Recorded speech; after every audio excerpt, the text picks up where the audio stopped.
Hello friends, super magic રસોઈમાં મિત્રો હું આપનું સ્વાગત કરું છું. આજે હું આપણે મેથીના પાત્રાની રેસીપી તમારી સાથે શેર કરું છું. તો તમને ચોક્કસ મિત્રો આ એક નવું જ વર્ઝન છે પાત્રાનું. તો તમને ગમે તો લાઈક કરજો, શેર કરજો અને સબસ્ક્રાઈબ કરવાનું તો ભૂલતા જ નહીં. અને મિત્રો બાજુમાં રહેલું બેલ આઇકનને પણ પ્રેસ કરજો, જેથી કરીને લેટેસ્ટ વિડીયોની માહિતી તમને મળતી રહે. તો હવે ઇન્ગ્રેડિયન્ટમાં આપણે જો આ 1 કપ ધાણા ભાજી છે અને 1 કપ આપણે મેથીની ભાજી લીધી છે અને બેને ધોઈને મેં સમારી લીધી છે ઝીણી એવી. અને ચણાનો લોટ છે, ચોખાનો લોટ છે અને 4 થી 5 મરચાં અને 10 થી 12 કળી લસણ અને આપણે આદુ લીધું છે 1 ટુકડો. એની મેં ખડબચડી એવી પેસ્ટ કરી લીધી છે. અજમો છે, તલ છે, મીઠું છે અને પાણી છે અને તેલ જોશે. તો બનાવવાનું ચાલુ કરીએ. તો હવે લોટની ક્વોન્ટિટી તમને બતાવી દઉં મિત્રો કે આપણે જો 2 કપ ચણાનો લોટ લઈને તો 1 કપ આપણે ચોખાનો લોટ લેવાનો છે. ટૂંકમાં આપણે જો 250 ગ્રામ ચણાનો લોટ લીધો હોય ને તો 100 થી 125 ગ્રામ આપણે ચોખાનો લોટ લેવાનો છે. તો હવે પહેલા તો આપણે લોટને મિક્સ કરી લેશું.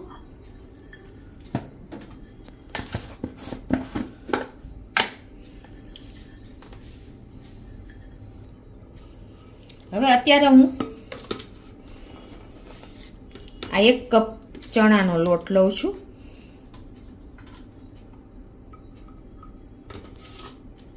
અને એની સામે આપણે અડધો કપ ચોખાનો લોટ લઈએ છીએ.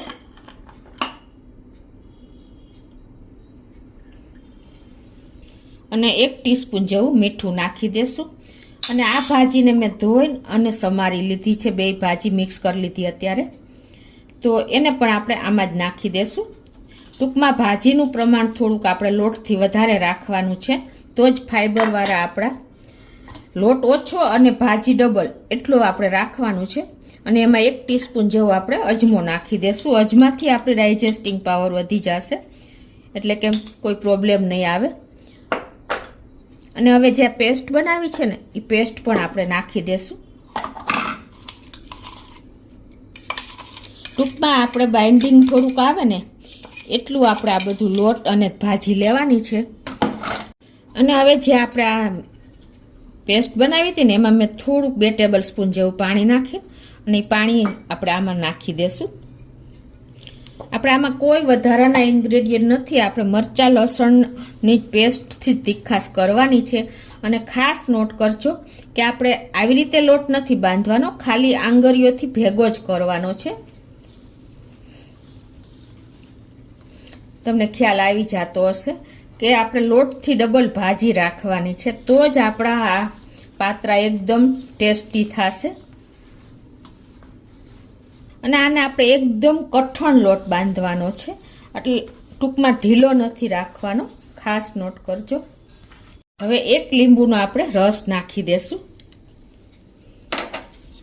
આ રીતે આપણે જો આ આંગળીએથી જ ભેગો કર્યો છે. આપણે બિલકુલ સોડાનો ઉપયોગ કર્યા વગર આપણે આ લોટને તૈયાર કર્યો છે. જો મારી હથેળી નથી બગડી, ખાલી આંગળીથી જ આપણે આવી રીતે બાંધવાનો નથી, ખાલી ભેગો જ કરવાનો છે, તો જ તમારા પાત્રા પરફેક્ટ બનશે. તો આ રીતે જો આપણે લોટ કઠણ બાંધ્યો છે, મીડિયમ એવો, બહુ કઠણ નહીં. અને હવે એને આપણે આ રીતે રોલ કરી લેવાનો છે હાથેથી જ. તમારે જેવડું ડીશ હોય ને એ પ્રમાણે તમારે આપણે આને સ્ટીમ કરવાનો છે આ જ કન્ડિશનમાં. એટલે થોડુંક તમારે આમ એને ભેગો કરી અને આવી રીતે રોલ કરી લેવાનો છે. મિત્રો આપણે આ રોલને સેજ તેલવાળો હાથ મારી દઈએ એટલે શું થશે કે આપણે ચોટે નહીં, ચીપકે નહીં. આવી રીતે 1 ચમચી તેલ હાથમાં લઈ અને તમારે એને રોલને તેલવાળો કરી લેવાનો છે. અને હવે આપણે એકદમ લૂક આપવા માટે 1 ટેબલ સ્પૂન જેવા આપણે તલ નાખી દેશું. અને આનું જ આપણે લૂક આવશે. આવી રીતે તમારે એને રોલને તલથી ડેકોરેટ કરી દેવાનો છે. ટૂંકમાં તલ આપણે એને લગાવી લેવાના છે. જો મિત્રો એકદમ સરસ આનો લૂક પણ આવશે અને હેલ્થમાં પણ આપણે તલનો ઉપયોગ કરીએ જ છીએ પાત્રામાં વધારે પડતો. તો આપણે સ્ટીમ કરવા માટે જો અહીંયા પાણી પણ એક બોલમાં મૂકી દીધું. તમે સ્ટીમર હોય તો એ પણ લઈ શકો છો. અને ઉપર આ રીતે આપણે જારી મૂકી દીધી છે. 2 થી 3 ગ્લાસ જેવું પાણી મૂક્યું છે અને ફૂલ ફ્લેમે આપણે ગરમ કરી લીધું છે. અને હવે આને આપણે આ રોલને આમાં મૂકી દેશું સ્ટીમ કરવા માટે જારી ઉપર જ. અને એને આપણે ઢાંકી દેશું. આ રીતે ઢાંકીને અને મીડિયમ ફ્લેમ ઉપર આપણે એને 15 મિનિટ કૂક થવા દેશું. તો 15 મિનિટ જેવું થયું છે મીડિયમ ફ્લેમ ઉપર. આપણે જો આમ રોલ મૂક્યો એને તો આપણે ચેક કરી લેવાનું સેન્ટરમાં ચપ્પુ લગાવીને. જો આપણું ચપ્પુ ક્લીન જ નીકળે છે એટલે આપણો રોલ રેડી થઈ ગયો છે. તો ગેસને બંધ કરી દેશું અને આને આપણે કાઢી લેશું અને નીચે ઉતારીને ઠંડો થવા દેશું. ગરમ છે ને તો આપણે આ રીતે જ એને જારામાં લઈ લેશું અને ઠંડો થવા દેશું. આપણો રોલ પણ જો બહુ ઠંડો નથી કરવાનો, મીડિયમ જ કરવાનો છે. તો હવે એને આપણે આ રીતે કટિંગ કરી લેશું. જો મિત્રો તમને કટ કરીને બતાવી દઉં. આ રીતે થોડાક આપણે થીક કટ મૂકશું, એટલે કે થોડાક જાડા રાખવાના છે. જો મિત્રો તમને બતાવી દઉં કે આપણે એકદમ સરસ જો પાત્રા જેવી જારી પડી છે.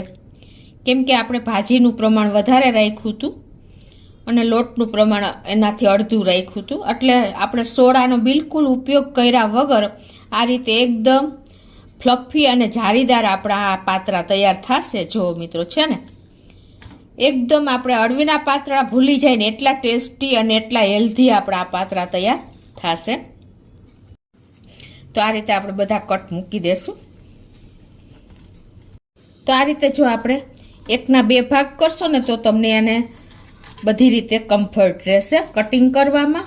અને પ્લસ તમારે વઘાર કરવો કે તરવો કાંઈ પણ તમે આમાં કરી શકો છો. જુઓ એકદમ ઇઝીલી ઠંડુ થાય ને એટલે કોઈ ટાઈમ નહીં લાગે. સરસ જુઓ આપણા બધા પીસ તૈયાર થઈ ગયા છે. તો આ રીતે તમે 2 ભાગ વચ્ચે રોલ વચ્ચે કટ મૂકીને અને પછી તમે કટિંગ કરશો ને તો તમને વધારે ઇઝી પડશે. જો આપણા પાત્રા કેટલા મસ્ત લુક જારીદાર તૈયાર થયા છે, તમને ખ્યાલ પણ આવી જતો હશે.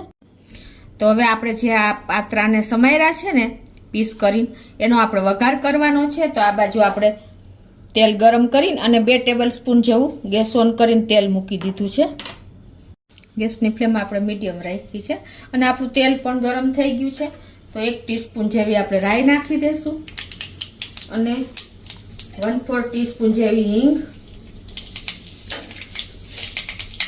અને આપણે 2 ચમચી જેવા તલ નાખી દઈશું. કેમ કે તલ વગર પાત્રા અધૂરા જ છે. અને હવે જે આપણે આ પીસ કર્યા છે ને પાત્રાને એને આપણે આમાં મૂકી દઈશું અને વઘાર સરખો કરી દઈશું. મિત્રો એકદમ ટેસ્ટી અને તમારે ખાતા નહીં ધરાવ ને એટલા ઝડપથી ખલાસ થઈ જશે. આ રીતે પાત્રા નાખીને અને એને આપણે આવી રીતે ટોસ કરી લેશું એટલે એકદમ સરસ તમારો વઘાર બધા પાત્રામાં બેસી જાય. જો મિત્રો ચા સાથે બ્રેકફાસ્ટમાં એની ટાઈમ તમે બાળકોને લંચમાં આપી શકો એટલા હેલ્ધી અને ટેસ્ટી આપણા પાત્રા તૈયાર થયા છે. તમે ખાવશો નહીં તો ખબર પણ નહીં પડે કે આ અળવીના પાત્રા છે કે મેથીના પાત્રા છે. જો 1 મિનિટ થઈ છે આપણે ચલાવતા આ રીતે જો એકદમ સરસ પાત્રા તો આપણા વઘારાઈ જ ગયા છે. હવે ઉપરથી આપણે 1 ટેબલ સ્પૂન જેવી ખાંડ નાખી દેશું એટલે આપણો ખાટો મીઠો અને તીખો ટેસ્ટ હશે ને તો આપણે પાત્રાનો ટેસ્ટ પણ સરસ આવશે અને ખાતા પણ નહીં આપણે ધરાય. અને ઉપરથી 1 ચમચી જેવો લીંબુનો રસ નાખી દેશું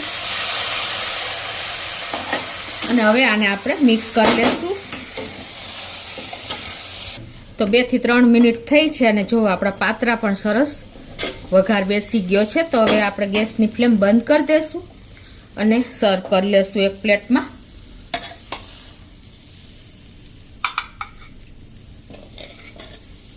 છે ને મિત્રો એકદમ આપણા ટેસ્ટી અને બેસ્ટ એવા આપણા પાત્રા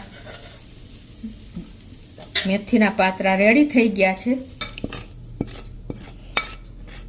તો મિત્રો આ મેથીના પાતરા તમે સોસ સાથે ચટણી સાથે એન્જોય કરી શકો છો. તો તમને ચોક્કસ આ વિડીયો ગમે તો લાઈક કરજો, શેર કરજો અને સબસ્ક્રાઈબ કરવાનું તો ભૂલતા જ નહીં.